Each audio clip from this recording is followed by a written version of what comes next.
Welcome to Mindless Entertainment. It is I, God Empress Jessie Milestone, and we reached 15,000, which should have happened ages and ages ago, but it didn't until just now because the algorithm's a mystery. So we finally got there. I'm very excited. We'll do a live stream to celebrate tomorrow. But right now, I had a request to do a reaction to Honest Trailer's solo trailer. Before we dive into that really quickly, I received a wonderful package in the mail. I received this awesome jacket with this dope fencer dude on the back, saber fencer, because I fence saber, from my good friend Alex Leese in the UK. So thank you, dude. This is awesome. I'm super stoked about it. I'm gonna wear it to death. This is such a badass. I always wanted like this style of jacket, so now I have one, and it's super cool on the back. You can kind of see. All right. Anyway, so if you have not seen the Honest trailer for Solo yet, you're about to, and you're about to see my reaction to it. We're gonna dive in. Let me just get set up here. Have to do it like this because editing later, magic. All right, and we're gonna rock and roll in 3, 2, 1. Today's episode is brought to you by the U.S. Army. Go on. You love the original trilogy with a burning passion. You went to war over The Last Jedi. Now, get ready for a completely new kind of Star Wars movie. One you'll forget by the time you're home from the theater. So true. Solo, a Star Wars story. Oh yeah, that did come out this year, didn't it? I'm already so pleased. After Disney reshot half of their first Star Wars story because they didn't like what the director did, watch them hand the keys to an exciting new creative team, then reshoot even more of the movie because they didn't like what the directors did. You're touchy. Resulting in a mixed bag that wasn't exactly great, but wasn't exactly terrible. And if that's how Disney plans to bring balance to the Force, just Sith me up, fam. Prepare for a feature-length adaptation of Han Solo's Wikipedia page, in a film that's less a Han Solo character study and more of an origin story for all of Han Solo's accessories, like his gun, his ship, The Millennium Falcon. the little notch in his ship, Well, what are you doing? That's the escape pod! his favorite comeback, I hate you. I know. and of course, his iconic dice? Since when were the dice such a big deal? It was just a silly background prop. Not everything needs an explanation. I don't have people. I'm alone. Solo. No one asked for this. Gear up with Alden Ehrenreich, a good young actor stuck with the thankless job of playing a young Harrison Ford. I waited a long time for a shot like this. I'm not about to screw it up, all right? He'll add new dimensions to the selfish outlaw pilot we met in New Hope by showing us he was never much of an outlaw. You are the good guy. And he was never really that selfish. Damn it. But boy, did he have a hard-on for being a pilot. I'm gonna be a pilot. I'm gonna be a pilot. Order myself, I've become a pilot. I'm a great pilot. I'll be your co-pilot. We've already got the pilot. Okay, he wants to be a pilot. We get it already. Anything else? What was his dad like? He wanted to be a pilot.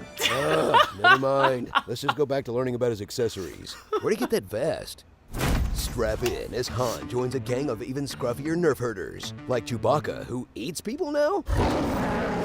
Beckett, who acts a lot like Woody Harrelson if he got trapped in a Star Wars movie. Kira, who's working for Paul Bettany, but really working with Han, but really working with Darth Maul? You can't triple cross a double cross. You can't triple cross a double cross. Val, the coolest new Star Wars character in years. Never mind.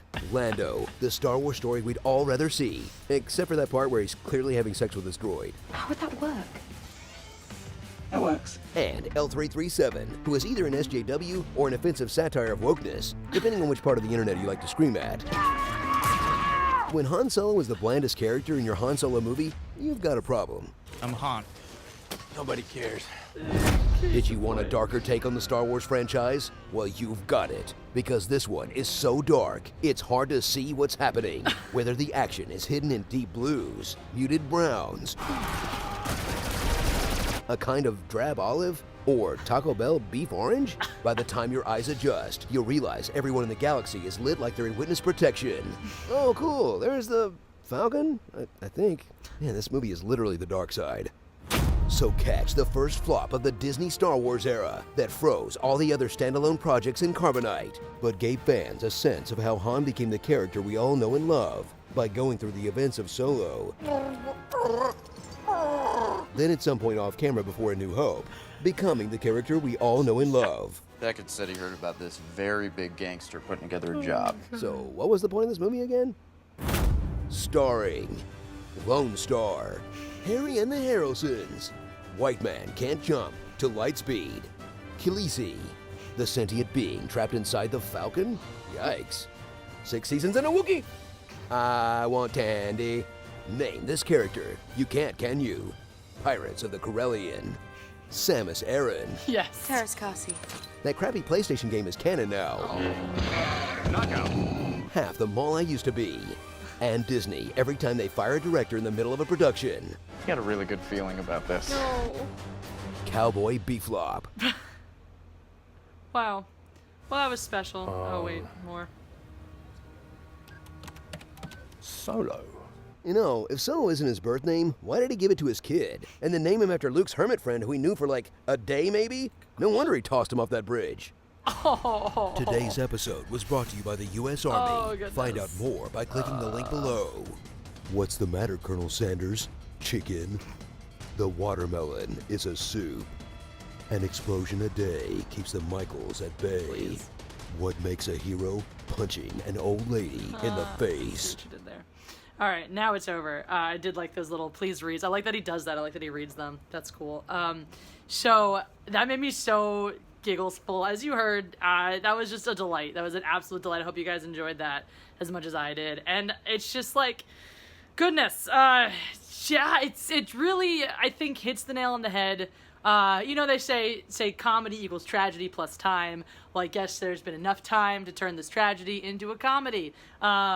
Because that was hilarious. And it really, I mean, it just nailed it. Like, it nailed it. It encapsulated so many of my feelings. I said many similar things. I really liked their take on it. I love the bit about, you're going to be indignant at L337 depending on which part of the internet you like to scream at. That was so apropos. I really I mean, the nice thing about this Honest trailer that I think goes more in depth and more, it goes beyond just capturing how stupid and terrible of a movie and pointless of a movie Solo was really encapsulating like all of the problems of the time that we have, like pointing out, I mean, these are stupid things that, like, the way the disconnect between what a company like Disney thinks its viewers want to see, the disconnect between the garbage that SJWs scream on the street and what actual real people want out of a movie is so vast right now. I don't know how they're ever going to repair this or put this together. I mean, what you need, like, over the past several years, there's been a lot more, whatchamacallit, a lot more, independent projects being made, things like that. A lot of the interesting projects are not getting made in Hollywood, they're getting made outside of Hollywood. And I think you're going to see that more and more. I really think you're going to see a rise of independent filmmakers, people who are funding passion projects, who are working maybe spin-off ideas, maybe starting in a fan universe but building off into their own worlds because their creativity is not being honored by Hollywood. So they need to go elsewhere to do that. And I'm really glad to see, like, things like Honest Trailers, you know, a massive channel with a bajillion subscribers. It's nice to see places, little pockets where satire is still alive and well. So that's important. I think satire is one of the greatest forms. I mean, comedy is a great form of commentary to begin with, and satire is one of the greatest forms of comedy commentary. And I think it's so important because through these burning approaches and laughter, that's how we are able to examine some of these things that people are way too damn sensitive to talk about. So thanks, Nulg, for suggesting that wonderful idea. That was a little bit of laughter. Something that feels good related to Star Wars. How often do we get that these days? I mean, really. So, yeah, anytime you want to feel better about Solo, just watch that trailer. Anytime you want to see me wearing the awesome stuff that you get me, send it to 14320 Ventura Boulevard, Suite 163. That's Sherman Oaks, California, 91423. That is the mailing address for Mindless Entertainment. And yeah, and I'll probably wear it for you guys. So, and wear it for me because this is awesome. I'm wearing this all the time forever now. Anyway, Comic-Con, Newaygo County Comic-Con is October 20th. If you're anywhere in the Michigan area, it's Fremont, Michigan. If you're anywhere near there, totally come and it'll be awesome. You'll get to hang out with me and Ivan. Like, subscribe, make sure you hit the notification bell. We'll do a live stream tomorrow at some point. Share these videos. That's how we get more people. That's how we get all the way up to 25,000, at which point I will explain to you why there's a cow as my channel emblem. Anyway, so best to all of you. May the force be with you. I'll talk to you soon.